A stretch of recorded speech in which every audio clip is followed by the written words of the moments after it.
یارو نبی کی محبت دل میں بسا لو۔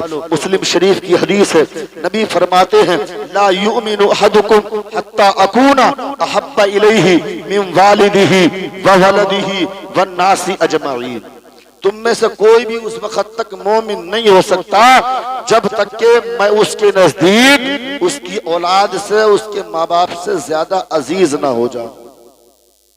اچھا، آج ہر ایک انسان اپنے ایمان کا دعویٰ کرتا کہ یار ہم ایمان والے، اور ہر ایک یہ سمجھتا کہ سب سے بڑا ایمان والا میں ہی ہوں۔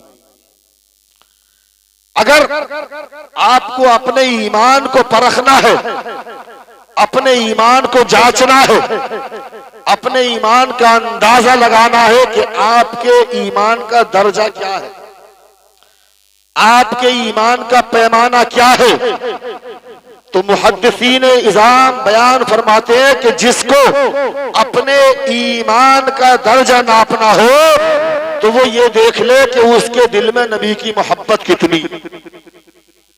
فرماتے ہیں جس کے دل میں نبی کی محبت کمال درجے کی ہوگی، جس کے دل میں نبی کی محبت انتہا درجے کی ہوگی، تو سمجھ لو اس کا ایمان بھی کمال درجے کا، اور جس کے دل میں نبی کی محبت ادنا درجے کی ہوگی تو اس کا ایمان بھی ادنا درجے کا ہوگا، اور جس کے دل میں نبی کی محبت ہی نہیں ہوگی اس کا ایمان ہی نہیں ہوگا۔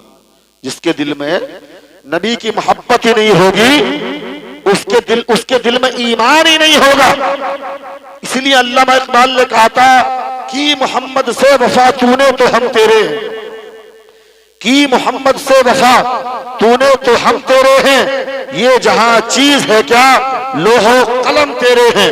جب ہمارے دل کے اندر نبی کی محبت ہوگی نا تو قسم خدا کی یار زمانے سے نہ ہم کو شکایت ہوگی اور نہ زمانے کو ہم سے شکایت۔ جب دل میں نبی کی محبت ہوگی تو ہمارا ہر کام وہ ہوگا جو ہمارے محبوب کو پسند ہوگا۔ اس لیے اگر ہم آج دنیا میں کسی سے محبت کرنے لگتے ہیں نا، آج ہم دعوے تو کرتے ہیں کہ ہم نبی سے محبت کرتے ہیں، ہم نبی سے محبت کرتے ہیں، لیکن یار یہ تقاضے نہیں ہیں نبی سے محبت کرنے کے۔ تو آپ کو اندازہ ہے اگر آپ کو دنیا میں کسی سے محبت ہو جائے تو آپ ہر وہ کام کرتے ہو جو آپ کے محبوب کو پسند ہو۔ اگر محبوب کو ہرا رنگ پسند ہے تو آپ کپڑے ہرے رنگ کے پہنتے ہو، اگر محبوب کو دال کھانا پسند ہے تو آپ کو دال کھانا پسند ہے، اگر محبوب کو ہیئر اسٹائل یہ پسند ہے تو آپ یہ ہیئر اسٹائل اپناتے ہو، یہاں تک کہ جو ادا آپ کے محبوب کو پسند آتی ہے آپ اس کو اختیار کرتے ہو۔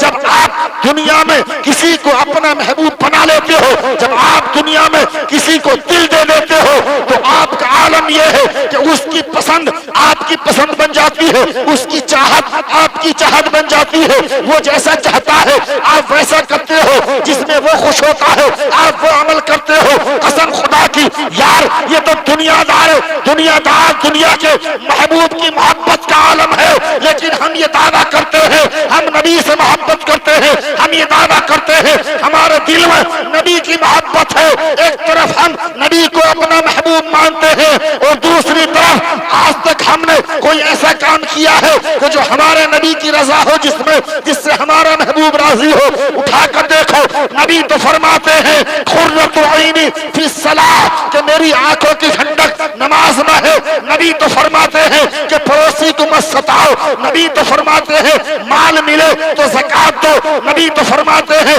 ماں باپ کی خدمت کرو، نبی تو فرماتے ہیں قسم خدا کی نبی تو فرماتے ہیں پڑوسیوں کو مت ستاؤ۔ آج ہم اپنے گریبان کے اندر جھانک کر دیکھیں، ایک طرف تو ہم یہ دعویٰ کرتے ہیں کہ ہم نبی سے محبت کرتے ہیں، لیکن ہم کون سا کام ایسا کرتے ہیں جو اپنے محبوب کو خوش کرتے ہیں؟ کوئی کام نہیں کرتے ہیں۔ محبوب بنانے کا تقاضا یہ ہے کہ محبوب کی اداؤں کو اپناؤ۔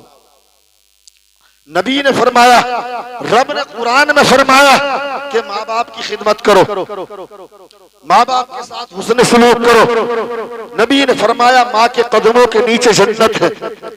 نبی نے فرمایا باپ کے سامنے کبھی اف تک نہ کہو۔ نبی نے فرمایا ماں کو نہ چھڑکو۔ لیکن آج ہمارا یہ عالم ہے، آج ہم سب سے محبت سے بولتے ہیں، سب سے پیار سے بولتے ہیں، لیکن جب گھر میں آتے ہیں نا اور اگر بوڑھی ماں نے یا بوڑھے اماں نے بوڑھے ابا نے اگر کچھ کہہ دیا تو ان سے ہم کبھی پیار سے نہیں بولتے، سب کو پیار سے بولتے ہیں، لیکن ماں اگر کچھ کہے گی تو الٹا جواب ہے، باپ اگر کچھ کہے گا الٹا جواب ہے۔ سب کے لیے ہمارے پاس وقت ہے، دوستوں کے لیے ہمارے پاس وقت ہے، عزیزوں کے لیے ہمارے پاس وقت ہے، موبائل کے لیے ہمارے پاس وقت ہے، لیکن قسم خدا کی یار ماں باپ کے لیے ہمارے پاس وقت نہیں ہے۔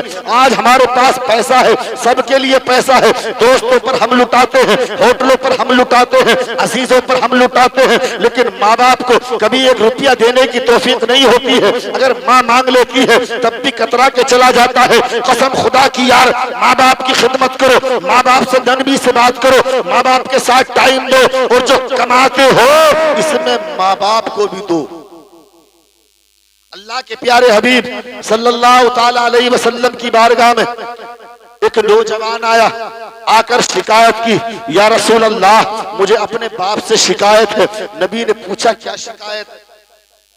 کہنے لگا یا رسول اللہ شکایت یہ ہے کہ میں کماتا ہوں اور میرے باپ خرچ کر دیتے ہیں، میں کماتا ہوں میرے باپ خرچ کر دیتے ہیں۔ اللہ کے رسول نے فرمایا جاؤ ان کے باپ کو بلا کر لاؤ۔ ایک نوجوان گیا، اس کے باپ کے پاس میں کہا تمہارے بیٹے نے تمہاری شکایت کی ہے، اللہ کے رسول نے تمہیں بلایا ہے۔ بوڑھے آدمی نے پوچھا کیا شکایت کی ہے؟ وہ کہنے لگا کہ اللہ کے رسول کی بارگاہ میں تمہارے بیٹے نے یہ شکایت کی ہے کہ وہ کماتا ہے اور تم اس کی کمائی کو خرچ کر دیتے۔ اب جب بوڑھے نے اتنا سنا نا تو بوڑھے کا دل بھر آیا، بوڑھا رونے لگا، اپنے قدموں کو اٹھاتا ہوا نبی کی بارگاہ میں آ رہا ہے، دل میں کچھ سوچتا ہوا آ رہا ہے، باتیں ذہن میں آ رہی ہیں، کچھ اشعار مرتب کرتا ہوا آتا ہے۔ نبی کی بارگاہ میں آیا، نبی نے قریب بلایا اور فرمایا تمہارے بیٹے نے تمہاری شکایت کی ہے۔ عرض کرتا ہے یا رسول اللہ کیا شکایت کی ہے؟ قسم خدا کی یار نبی نے فرمایا کہ تمہارا بیٹا کہتا ہے کہ کماتا میں ہوں خرچ تم کر دیتے ہو۔ بوڑھے کی آنکھوں میں آنسو آئے، رو کر عرض کرنے لگا یا رسول اللہ اس نے یہ تو بتا دیا کہ کماتا یہ ہے خرچ میں کرتا ہوں، لیکن یا رسول اللہ اس نے یہ نہیں بتایا کہ میں خرچ کہاں کرتا ہوں، میں خرچ کہاں کرتا ہوں۔ یا رسول اللہ میں شراب میں نہیں لٹاتا ہوں، میں زنا خوری کے اڈوں پہ نہیں جاتا ہوں، میں جوا نہیں کھیلتا ہوں۔ یا رسول اللہ میں بوڑھا ہو چکا ہوں، میں کما نہیں سکتا ہوں، میرے پیچھے عیال ہے، میرے پیچھے اولاد ہے۔ یا رسول اللہ جو یہ کما کر لاتا ہے، جو یہ کما کر مجھ کو دیتا ہے، یا رسول اللہ میں اس پیسے کو اس کی بہن اور اپنی بیٹیوں پر خرچ کرتا ہوں، بہنوں پر اور بیٹیوں پر خرچ کرتا ہوں۔ اتنا نبی نے سنا، اللہ اکبر، بوڑھا رونے لگا ہے، بوڑھے کی آنکھوں سے آنسو جاری ہو رہے ہیں، بوڑھا ایک طرف کو ہٹا، اتنے میں بلبل سدرا حضرت جبریل تشریف لے آتے ہیں، نبی کی بارگاہ میں سلام پیش کرتے ہیں، عرض کرتے ہیں یا رسول اللہ رب نے آپ کو سلام بھیجا ہے، اور رب نے فرمایا ہے کہ اس بوڑھے نے جب اس اپنے بیٹے کی شکایت سنی تھی تو اس نے اپنے ذہن کے اندر کچھ مفہوم مرتب کیا تھا، کچھ اشعار مرتب کیے تھے، یا رسول اللہ وہ تو اس سے سن لیجیے۔ نبی نے بوڑھے کو قریب بلایا اور فرمایا وہ جو تم نے اشعار مرتب کیے ہیں، وہ جو تمہارے ذہن کے اندر مفہوم آیا تھا، ذرا وہ تو سنا دو۔